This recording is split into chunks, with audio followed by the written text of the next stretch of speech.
Assalamualaikum warahmatullahi wabarakatuh.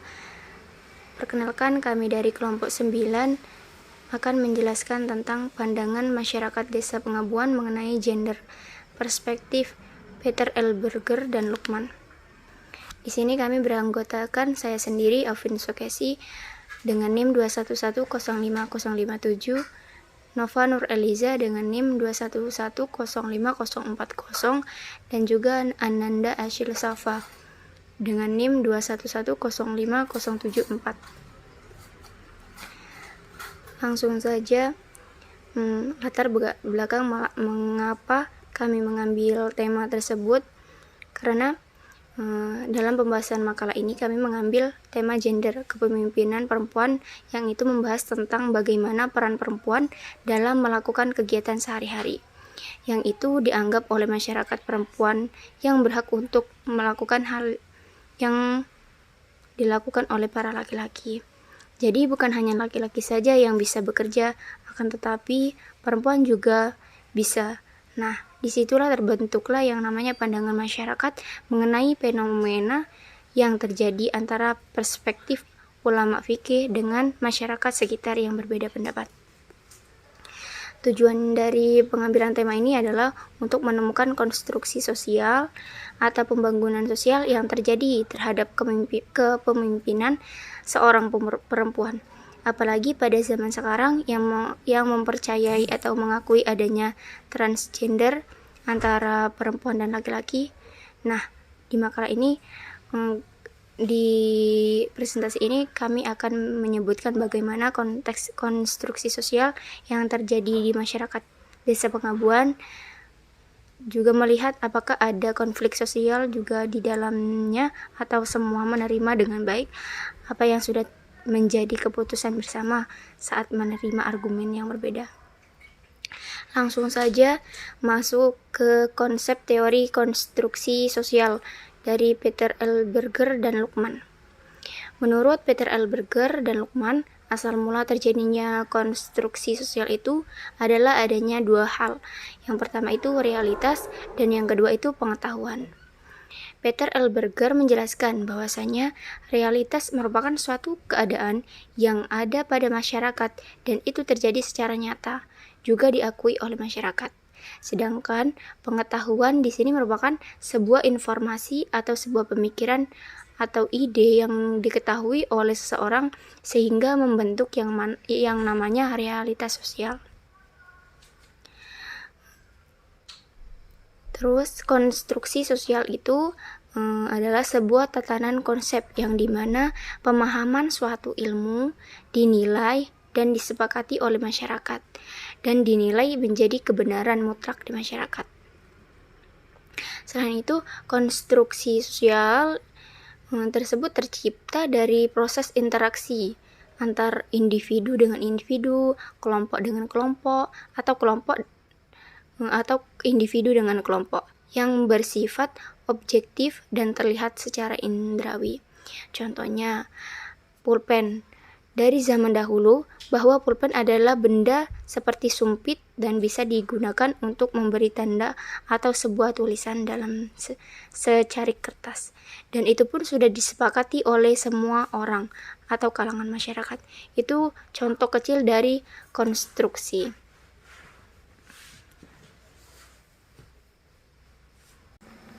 Dan menurut Peter L. Berger dan Lukman, suatu hal yang ada di masyarakat dilihat dari segi komunikasi atau interaksi manusia yang memanusiakan manusia, atau masyarakat dan antara masyarakat yang memanusiakan manusia. Jadi semua intinya itu semua individu antara satu sama lain memiliki keterikatan, membentuk makna yang di situ terdapat pada lingkungan interaksi antara individu. Hal tersebutlah yang dinamakan proses eksternalisasi, objektivasi, dan internalisasi yang akan membentuk yang namanya konstruksi sosial. Kemudian eksternalisasi. Nah, eksternalisasi merupakan sebuah proses pembiasaan seseorang yang mengeluarkan pendapatnya, mengeluarkan segelintir ide atau gagasan dari apa yang terjadi di sekitarnya. baik yang mereka alami sendiri maupun fenomena yang ada di sekitar lingkungannya.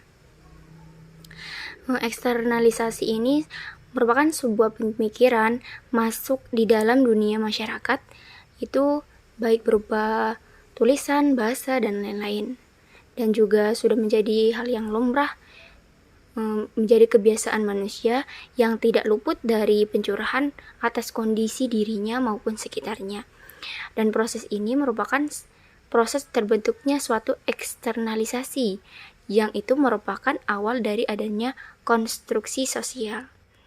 Jadi bisa disimpulkan, eksternalisasi adalah ketika sebuah pemikiran masuk di dalam dunia masyarakat dalam bentuk tulisan, bahasa, dan lain-lain.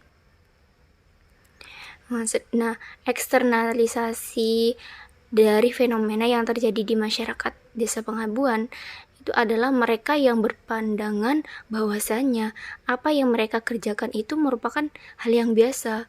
Mereka mengeluarkan ide atau pendapat kalau perempuan itu juga bisa melakukan apa yang dilakukan oleh laki-laki, dengan tujuan mereka mendapat uang dan digunakan untuk membantu proses perekonomian keluarganya. Maka dari itu mereka bekerja sebagai petani karet juga, yang untuk itu pekerjaan yang sangat menguras tenaga, apalagi ditambah dengan pekerjaan rumah yang itu juga harus dilakukan. Itu termasuk fenomena eksternalisasi. Kemudian proses objektivasi. Objektivasi merupakan sebuah proses pemaknaan suatu kejadian yang terbentuk dari kejadian eksternalisasi. Objektivasi muncul ketika hal tersebut menjadi atau terbentuk dari suatu kesadaran manusia yang berlangsung, dan lama-kelamaan hal tersebut diterima atau diakui oleh masyarakat. Nah, jadi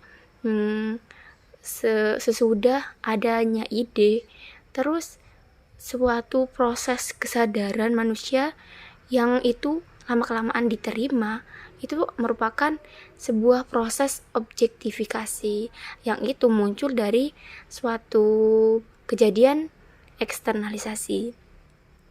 Di sini proses objektivasi setelah terjadinya proses eksternalisasi dari sebuah fenomena yang ada di masyarakat Desa Pengabuan adalah masyarakat mengakui bahwasannya kebiasaan sehari-hari yang dilakukan oleh mereka seperti bekerja sebagai petani karet itu, adanya fenomena yang terjadi di masyarakat Desa Pengabuan itu mereka menerima, sehingga mereka tidak mendengarkan perspektif orang lain yang menganggap pekerjaan yang mereka lakukan itu merupakan pekerjaan yang seharusnya dilakukan oleh laki-laki saja. Jadi dari proses eksternalisasi atau ide gagasan tadi memunculkan yang namanya proses objektivasi atau penerimaan menerima gagasan dari masyarakat. Masyarakat menerima suatu gagasan. Selain diterima juga dilakukan. Kemudian proses internalisasi.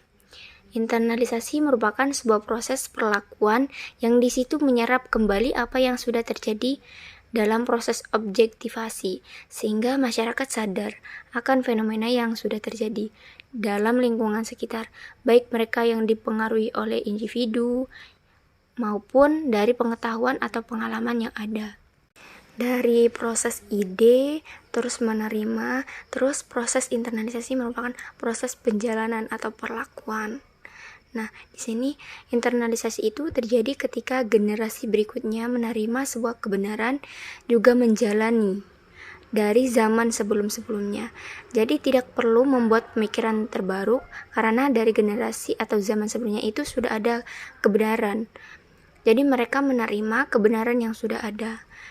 Adanya perubahan pun mereka bukan merubah sepenuhnya, akan tetapi lebih ke meningkatkan atau mengembangkan apa yang sudah terjadi. Nah, di sini proses internalisasi yang terjadi pada masyarakat Desa Pengabuan adalah masyarakat yang turun-temurun dari zaman dahulu hingga sekarang yang masih menjalankan rutinitas sehari-hari mereka sebagai petani karet, baik perempuan maupun laki-laki. Perlakuan yang dimiliki oleh para masyarakat desa Pengabuan inilah mereka yang berbondong-bondong melakukan aktivitas sebagai petani karet.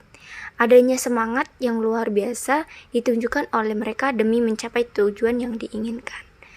Proses perjalanan itu dinamakan internalisasi. Kemudian masyarakat sebagai realitas objektif.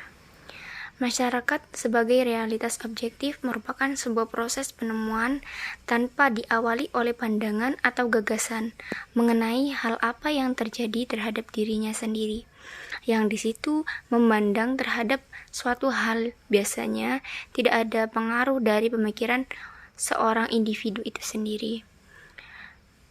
Jadi realitas atau keadaan masyarakat yang di situ adanya suatu fenomena atau keadaan itu dipengaruhi oleh lingkungan sekitar dan terjadinya itu berdasarkan fakta yang terjadi di dalam masyarakat itu sendiri.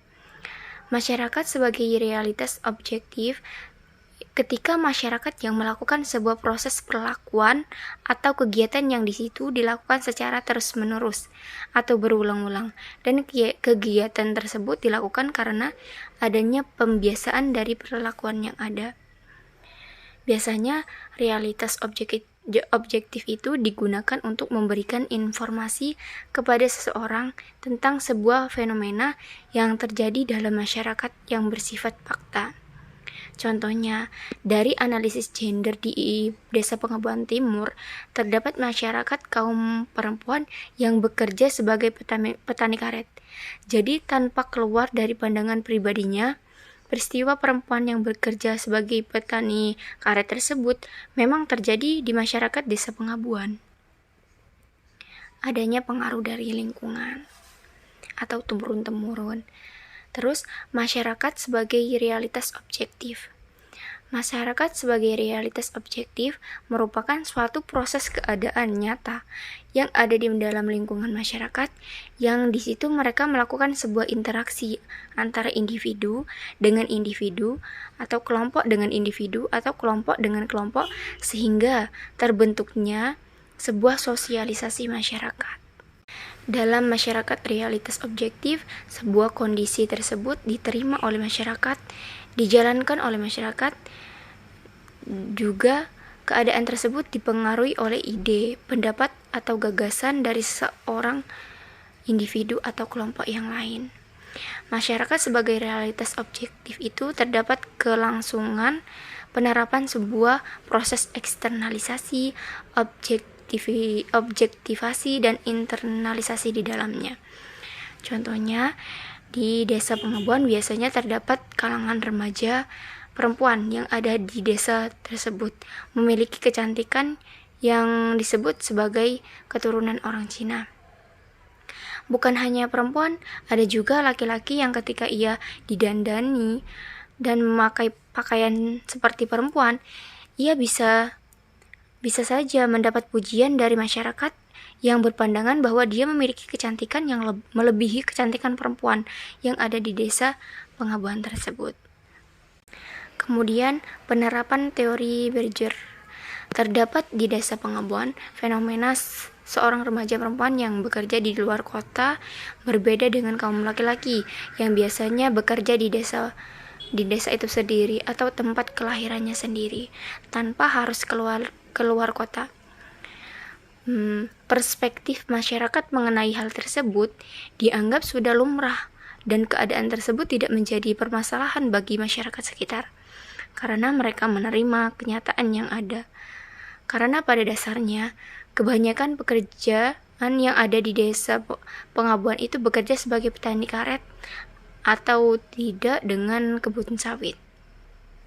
Nah, hal tersebutlah menjadikan masyarakat kaum remaja wanita itu memilih untuk bekerja di luar kota. Karena menurut mereka, meskipun berasal dari kaum perempuan, akan tetapi tekad, mental, dan jiwanya tidak kalah dengan laki-laki. Mereka beranggapan mempunyai pendirian yang sama dengan laki-laki, jadi bisa mandiri meskipun jauh dari jangkauan orang tuanya. dan fenomena tersebut berasal dari ide remaja itu sendiri dan diterima oleh masyarakat lalu dijalankan oleh mereka yang bekerja di luar kota. Jadi dapat disimpulkan dari tokoh Peter L. Berger dan Luqman adalah konstruksi sosial yang itu merupakan teori yang menjelaskan bahwasanya bangunan dari lingkungan masyarakat yang di situ memuat suatu hal yang bersifat sosial, berlaku pada masyarakat dan diakui masyarakat, juga dijalankan oleh masyarakat itu sendiri, di mana antara individu satu dengan yang lain menyepakati adanya kebiasaan yang terjadi di lingkungan. Ada 3 komponen membentuk terjadinya konstruksi sosial, yaitu eksternalisasi, objektifikasi, dan internalisasi. Eksternalisasi itu tuh proses awal terjadinya konstruksi sosial, yang itu seorang mengeluarkan pendapatnya mengenai fenomena yang terjadi. Kemudian objektifikasi adalah proses hasil dari sebuah eksternalisasi yang di situ masyarakat mengakui akan adanya kesepakatan yang sudah diterapkan. Dan juga internalisasi yang artinya masyarakat bukan hanya mengeluarkan gagasan, akan tetapi juga menerapkannya dalam kehidupan. Itu yang dapat saya sampaikan, kurang lebihnya saya mohon maaf. Wassalamualaikum warahmatullahi wabarakatuh.